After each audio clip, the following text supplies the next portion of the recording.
அஸ்ஸலாமு அலைக்கும் மை மக்களே. ஒரு சின்ன குட்டி கதை. ஒரு காட்டில் 2 பெரிய மரம் இருந்துச்சாம். அந்த மரத்தில் சில மரத்தில் நிறைய குரங்கு இருந்துச்சாம். இந்த மரத்தில் ஒரே ஒரு கிழட்டு குரங்கு தான் இருந்துச்சாம். அந்த கிழட்டு குரங்குக்கு ஒரு மக்கள் சாப்பாடு கொடுத்து கொண்டு இருந்தாங்களாம். அந்த காட்டுக்கு புதுசாக ஒரு உராங்குட்டான் குரங்குன்னு வந்துச்சான். அது பார்த்துச்சாம், அப்படியே மற்ற குரங்கெல்லாம் தேடி தின்ன போகல, இந்த குரங்குக்கு மட்டும் சாப்பாடு சும்மா வருதே, நாங்களும் வித்தியாசமாக ஏதாவது சரி ஐடியா பண்ணுவோண்டு அந்த கிழட்டு குரங்கு கிட்ட போயிட்டு இந்த உராங்குட்டான் குரங்கு சொல்லிச்சாம். அந்த கிழட்டு குரங்கு கிட்ட இந்த உராங்குட்டான் குரங்கு போயிட்டு சொல்லிச்சாம், உன்னையமாக ஒரு புத்திசாலியை நான் பார்த்ததில்லை, இருந்தாலும் இப்போ உனக்கு கிடைக்கிற சாப்பாடை விட டபுள் சாப்பாடு கிடைக்கிறதுக்கு நான் ஒரு வித்தியாசமான ஐடியா ஒன்று சொல்கிறேன். ஏனென்றா நீ மிச்சம் காலமாக இந்த மரத்தில் தான் நீக்கிறாய், ஓண்ட பேச்சை இந்த பறவைகள் கேட்கும், அதனால் நான் சொல்கிற ஐடியாவை நீ செய்யு அந்த உராங்குட்டான் குரங்கு அந்த கிழட்டு குரங்கு கிட்ட சொல்லிச்சான். அந்த உராங்குட்டான் குரங்கு கிழட்டு குரங்குக்கு 2 ஐடியா கொடுத்துச்சான். ஒரு விஷயத்தை நீ மரத்தில் உள்ள பறவைகளுக்கு சொல்லு, இன்னொரு விஷயத்தை நீ ஊர் மக்களுக்கு சொல்லு. என்ன உன்னை மேலே நல்ல நம்பிக்கை, நீ தான் பல காலமாக இந்த காட்டில் வாழ்கிற கிழட்டு குரங்கு. அதை எக்ஸெப்ட் பண்ணி இந்த கிழட்டு குரங்கு இப்போ இந்த 2 விஷயத்தையும் ஊர் மக்களுக்கும் அந்த மரத்தில் இருக்கிற பறவைகளுக்கும் சொல்லிச்சான். 1வது மெசேஜ், அந்த மரத்தில் உள்ள பறவைகளுக்கு இந்த கிழட்டு குரங்கு போயிட்டு சொல்லுதாம், இப்போ பெரிய பராந்துகள் 4-5 நடமாடுது, அதனால் உங்களோட தானியத்தை நீங்கள் தேடி தின்ன போகல, அதனால் உங்களோட உயிருக்கு ஆபத்து வரும், அதனால் நீங்கள் ஒரே இடத்துல அந்த மரத்தில் இருங்க, உங்களுக்கு தேவையானதை நான் கொண்டு வந்து தரேன், எக்காரணத்தை கொண்டு நீங்கள் பறக்கக்கூடாதுன்னு சொல்லி ஒரு கண்டிஷன் போட்டுச்சான். அப்போ பறவைகள் கேட்டுச்சான், அப்போ எங்களுக்கு சாப்பாடு யார் தாரது? அப்போ அந்த கிழட்டு குரங்கு அதுக்கு பொறுப்பெடுத்துச்சான், நான் கொண்டு தாரேன். யார்ட ஐடியாவை கேட்டு? இந்த உராங்குட்டான் குரங்குட ஐடியா கேட்டு.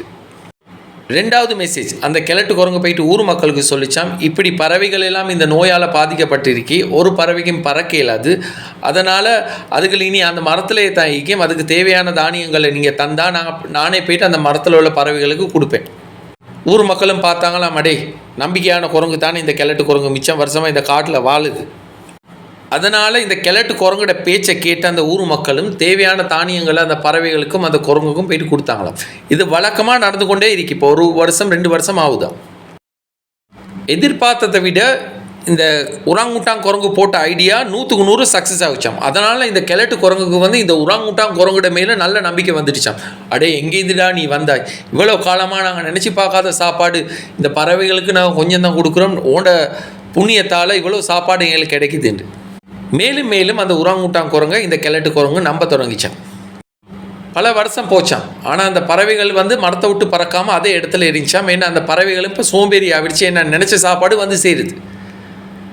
இந்த பறவைகள் இப்படியும் யோசிக்குதாம், அடே இவங்க நல்லது தானே செய்கிறாங்க, எங்களுக்கு தேவையான சாப்பாடை கொடுக்குறாங்க, எங்களோட மேல உள்ள நம்பிக்கையில் தானே நாங்கள் போயிட்டு ஏன் வெளியே பறாந்துக்கு இரையாவானேன்னு அந்த பறவைகளோட மனசில் வந்துடுச்சாம். இந்த உராங்குட்டான் குரங்குடையும் இந்த கிழட்டு குரங்குகளை மேலேயும் நல்ல நம்பிக்கை ஒன்று வந்துடுச்சு, ஏன்னா நல்லது தான் செய்கிறாங்கன்னு.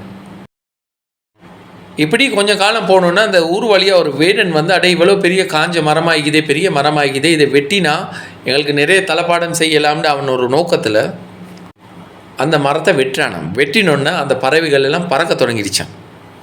பறவைகள் பறந்தோன்னே இந்த உராங்குட்டான் குரங்குக்கும் இந்த கிழட்டு குரங்குக்கும் விளங்கிடுச்சாம், இனி எங்களுக்கு சாப்பாடு கிடைக்கிறதுக்கு வாய்ப்பு இல்லை, இவ்வளோ காலமாக நாங்கள் இந்த பறவையை காட்டி தான் சும்மா திண்டோம், இனி மறுக்க எப்படி ஏமாத்துறேன்னு அந்த உராங்குட்டான் குரங்கு உட்கார்ந்து கொண்டு யோசிக்க தொடங்குதான். மை மக்களே, இதுலேருந்து எங்களுக்கு ஒரு சின்ன மெசேஜ் ஒன்று தெரிய வருது. பச்சை கிளியாக இருந்தாலும் கூட்டொட்டு பறந்தால் தான் அதுக்கு சாப்பாடு. அடே பச்சை கிளி மரத்தில் இருக்குதே, சாப்பாடு திண்டிச்சோ தின்னலையோ தெரியலேன்னு மரத்தில் ஏறி யாரும் போய்ட்டு சாப்பாடு கொடுக்க போகிறது இல்லை. அப்படி என்ன நீங்கள் கூண்டு கிளியாக தான் இருக்கணும். உங்களோட கஷ்டத்துக்கு நீங்கள் தான் காரணம். அந்த கஷ்டத்தை தீக்கணும் என்றால் நீங்கள் உழைக்கணும். உழைச்சி உங்களுக்கு தேவையானதை நீங்கள் தான் இதாக்கணும். அதுக்கப்புறம் அல்லா கொடுப்பான். நம்பிக்கையோடு உழைங்க. யாருக்கிட்டையும் கை ஏந்த வேணாம், படைச்ச அல்லக்கிட்ட மட்டும் கை ஏந்துங்க. ஒருத்தருக்க கை ஏந்தினா அதில் சுகம் வேறு மாதிரி வரும். திருப்பி திருப்பி எதிர்பார்த்து கொண்டே இருப்பீங்க. அதனால் யாரோட உதவியும் எதிர்பார்க்க வேணும். உங்களுக்கு வந்தாயிடுங்க, பிரச்சனை இல்லை. அதுக்காக வேண்டி தர்மம் செய்ய வேணும்னு நாங்கள் சொல்லலை, சதக்கா கொடுக்க வேணும்னு சொல்லலை, ஜகாத் செய்ய வேணும்னு நாங்கள் சொல்லலை. கொடுக்குறதுக்கு முறை ஒன்றைக்கு அதைத்தான் ரசூலோட மூலம் அல்ல சொல்லி காட்டிக்கிறான் இந்த உலகத்துக்கு. சதக்காக்கு புரோக்கர் வைக்காதீங்க. இப்போ இதைத்தான் நிறைய பேர் தொழிலாக மாற்றிக்கிறாங்க. நீங்கள் உலகத்தில் எந்த மூலையில் இருந்தாலும் உங்களுக்கு வர வேண்டியது வந்து சேரும். அதை யாராலையும் தடுக்க முடியாது.